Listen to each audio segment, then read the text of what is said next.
नमस्कार दोस्तों, आज बात करने वाला हूँ जीएसटीआर 9 के चेंजेस के बारे में। 9 और 9C फाइनेंशियल ईयर 23-24 में क्या क्या चेंजेस अब आपको जीएसटीआर 9 और 9C में देखने को मिलेंगे, आज बात करेंगे। इसके लिए गवर्नमेंट ने नोटिफिकेशन इशू किया है, चलिए डिटेल में समझेंगे। उससे पहले बताना चाहूँगा, जो भी भाई बंधु मेरे चैनल पर पहली बार है, इस वीडियो को पहली बार देख रहे हैं, जिन्होंने अभी तक सब्सक्राइब नहीं किया, सब्सक्राइब कर लीजिए, साथ ही साथ बेल आइकन पर भी क्लिक कर लीजिए ताकि इस तरह का कॉन्टेंट आपको मिलता रहे। तो दोस्तों, बात करने वाला हूँ यहाँ पे मैं नोटिफिकेशन नंबर 12/24 के बारे में, जो कि 10 जुलाई 24 को आया है। उससे पहले एक और नोटिफिकेशन है, नोटिफिकेशन नंबर 14/2024, जो कि 10 जुलाई को आया है। इसके अंदर गवर्नमेंट ने जीएसटीआर 9 को फाइल करने के लिए फाइनेंशियल ईयर 23-24 की लिमिट बताई है। बोला है कि जिसकी टर्नओवर 2 करोड़ रुपीज़ तक है, उसको यहाँ पे जीएसटीआर 9 फाइल करने की जरूरत नहीं है, एग्जाम्प्ट कर दिया है। मतलब 1 रुपये से लेके 2 करोड़ के बीच में है तो 9 फाइल नहीं करना, 9 और 9C फाइल नहीं करना। और अगर आपकी टर्नओवर 2 करोड़ से ज़्यादा है तो उस केस में जीएसटीआर 9 मैंडेटरी हो जाता है, आपको फाइल करना ही पड़ेगा। और 2 करोड़ से 5 करोड़ के बीच में तो है केवल 9 फाइल होगी, और 5 करोड़ से ऊपर है तो उस केस में 9 और 9C दोनों फाइल करना होगा।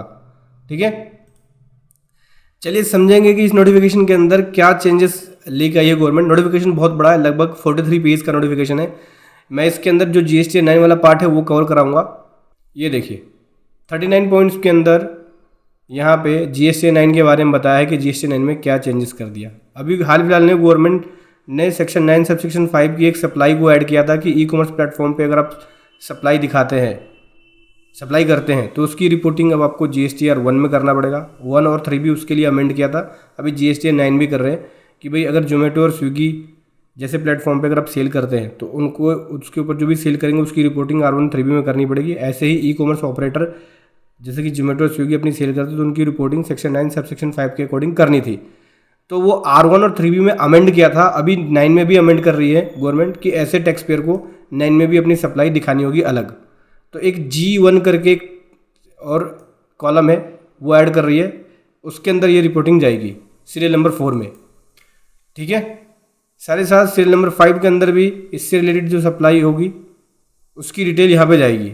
उससे रिलेटेड यहाँ पे गवर्नमेंट चेंजेस कर रही है।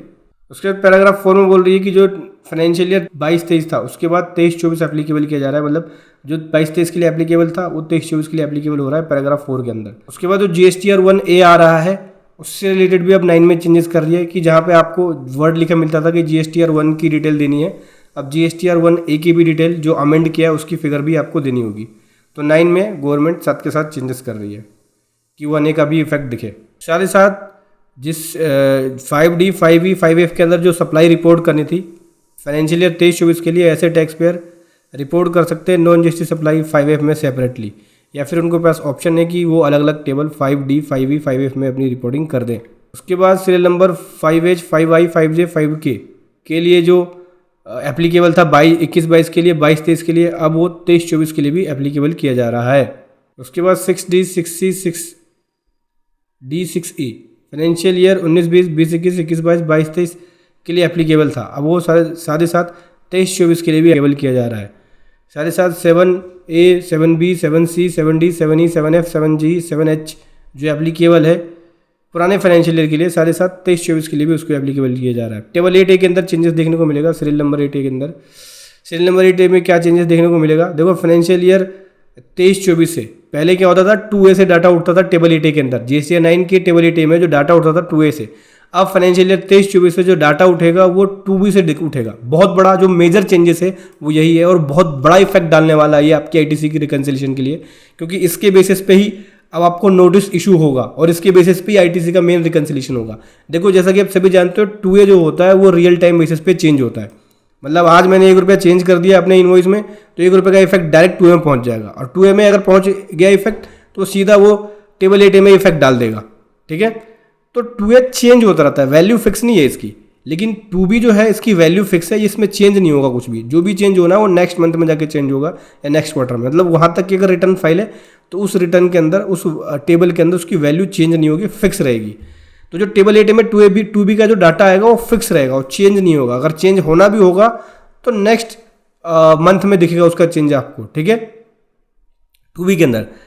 तो टेबल 8A के अंदर जो अब कंपैरिजन होगा आईटीसी का वो 2B से होगा, ना कि 2A से, क्योंकि जो हम आईटीसी क्लेम कर रहे हैं जीएसटीआर 3B में वो 2B से कर रहे हैं, क्योंकि 2B का डाटा उठ के 3B में आता है। और जब हम 9 के अंदर टेबल 6 में रिपोर्टिंग करते हैं कि भाई पूरे साल आपने ITC 3B के अंदर कितना कितना क्लेम किया, मतलब हम वहाँ पे 2B की वैल्यू को ही बाइफरगेट कर रहे हैं, क्योंकि 2B में जो ITC आया उसकी वैल्यू को हम 3B में क्लेम करते हैं।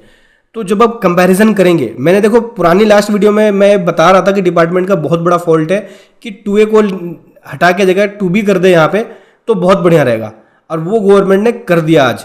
ठीक है, ये बहुत देर से मैं इसका इंतजार कर रहा था कि भाई अगर ये 2A को हटा के 2B कर दे यहाँ पे तो हमारा जो मिसमैच आता है वो नहीं आएगा। इतना मिसमैच क्यों नहीं आएगा? क्योंकि 2B के जरिए आप ITC क्लेम कर रहे हो, और 2B का ही अगर कंपैरिजन होगा टेबल 8 में तो मिसमैच नहीं आएगा, क्योंकि हर महीने आप 2B को देखते हो, चेक करते हो, उसका रिकन्सिलेशन बनाते हो, और नहीं भी बनाते हो, जितना ITC 2B में आ रहा है उतना आप क्लेम भी कर रहे हो, तो वो GSTR के टेबल 8 GSTR 9 के टेबल 8 में उतना ही ITC आएगा। तो जो डिफरेंस बनेगा ना आपका, जो मेजर डिफरेंस बन रहा था, वो आपको अब कम दिखेगा डिफरेंस, बहुत सहूलियत होगी आपको यहाँ पे।